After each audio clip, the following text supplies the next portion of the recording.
Hi, today I will cover what I think are the top cavalry generals, and the way I do it, I will not do a top 10, as you commonly see.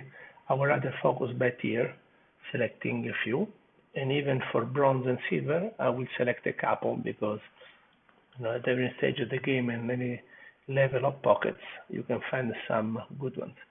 So I start from the bronze. From bronze, there is only one general recommended for cavalry, is Theodoric. He's cheap, first of all, 34 coins. Is available immediately at the beginning of the game, which is an important factor. His total War Emperor score is 100. He has a cavalry score of only 15, but you can upgrade it with items and other stuff to a decent level, and there's even a cavalry specific skill, cavalry tactician, that can be upgraded, and even the force march. It's a useful skill. Again, for limited pocket, not too bad. Moving to silver.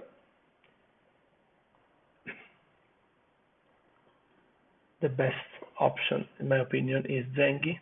Zengi has the highest total War Emperor score in Silver General of 225, with a specialty of 77. He has a high rank and title, so good damage multiplier and upgradable. He has a 5 skill already unlocked, also thanks to the high rank. A cavalry score of 37, which is very high for a silver, and a cavalry tactician. Irritability is also useful, and even leadership. So this is definitely a buy in the Silver General. The problem is available after chapter 8, so it's not right away. The other two generals are Timur and Baibars. It is Timur. So Timur has more of an archery score, but it still has a 33 cavalry capability, and is available after chapter 9. He has plain command that is useful and call for replenishment. So really, probably the worst among the silver cavalry, but in case you want to beef it up, is a decent candidate. Better, probably the second general under the silver is Baibars, which is here. He's also very high cavalry score, 37, with the cavalry tactician, a polearm mastery in case you have a lance cavalry, and detain. I'm not sure how useful is the detain option. Also, what is important for Baibars is very high rank and title, a score of 38 and 34 over 50 respectively, and a total War Emperor score of 180, which is quite good for silver, and is available after chapter 7. So we've seen 4 generals under the bronze and silver. Time to go into the gold. In the gold category, I recommend the 6. Let's look who they are. Starting with the Narcissist. So Narcissist has a 31 cavalry score, a total score of 218. He has a good title and rank, 40 rank and 34 points in total. And under skill has definitely cavalry tactician and force march, which are 2 useful skills. The other advantage of Narcissist is available now. So for 1,800 medals, you can get a good cavalry general.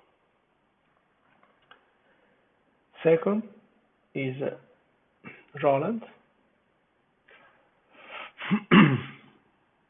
Total War Emperor score of 228. He has a rank in title, also very high, 42 and 38, and is also available now. Slightly more expensive. His rank, his points per cost ratio is 11.3 versus Narcissist 12, so it's slightly more expensive. He has a cavalry score slightly higher at 33, and in the skill he has also cavalry tactician again. He has a loot, which is not the top. The other are more infantry, capability. In this game, unlike the other easy tech, the generals are very little specialized. As you see, it's very rare to find a general with many skill focused on one capability. They're a bit scattered. So don't pay a lot of value on the skill. I think more total score, capability score, when it's available. These are more important. Then the next one is a very good one, Khalid. Khalid has a score of 267, which is the highest among the gold, I believe, and a specialty of 85. He unlocks after chapter 3. He has a very high rank. He's a lieutenant 2, is almost maximum, and a title of 38, which is also decent. Cavalry score of 41. He does not have really cavalry skills. There's a commander, not really. There's admin, fatal blow. That's the one that applies to any unit. Okay, but still, availability early in the game and high score make him a good candidate. Next, William the Conqueror. There you go. He has Billy score of total score of 251, a specialty of 82, and very high rank and title 45 and 46, which is very, very good, definitely. And as I said, there's a cavalry of 42, including cavalry tactician, and also tunneling when you attack cities. That's useful as well. And is available with Triumph, so that it may be available later on in the game. And then I have two more generals to recommend. Alexios first. Alexios has a score of 236 and a specialty of 81. He has average rank, but maximum title is Emperor. So you get maximum multiplier of damage given and received. Also high morale that doesn't distract, and very good 37 cavalry score combined with the melee cavalry expert. He also has a force march and a shackle too, which are, I think, useful for a cavalry where speed is more important. The last one is Basil II. Basil has a total score of 250 and a specialty of 88, which is really at the in-app purchase level of generals. He has also a very high rank and title, almost maximum both, and a morale of 46, so very good, and cavalry tactician. Problem is, it's available after chapter 6, but definitely one of the best cavalry in the gold tier to consider. And then as we go to the premium, of course the premium any general will do, but to select, if I focus especially on the general who are specialized in cavalry, then finally a female general, Joan of Arc. She makes the cut, 215 War Emperor score, 86 specialty. She comes very late in the game, only after chapter 11 though. She has a high rank, but a terrible title, only 15 points, which is questionable. I'm wondering how such a hero gets a low title. Of course, very high morale as a character. And she has a cavalry score of 40, supported by cavalry tactician and also plane commander, which is a useful skill to have. So she's there, not the top record, but and then the other two are premium generals. So is Saladin.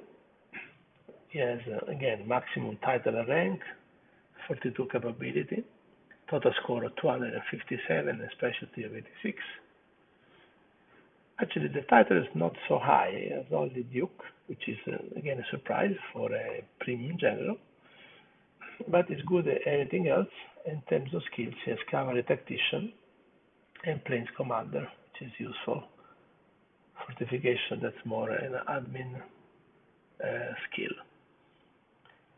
And of course, because this is a premium general, he comes with the specialty. So he has the Blade of Truth, level 10, And so if you put on him a Mamluk archer, fortification, cavalry tactician up, and Mamluk archers at 20%. So if you buy Saladin, it makes more sense to put him on archers than cavalry. But still, when you need it, he is a good cavalry.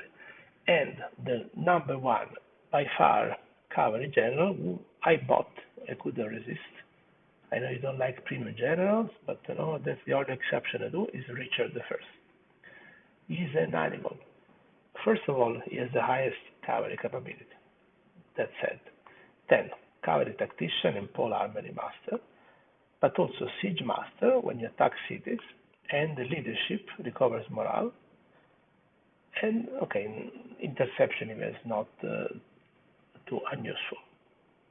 Lieutenant 3, maximum rank. Emperor, maximum title.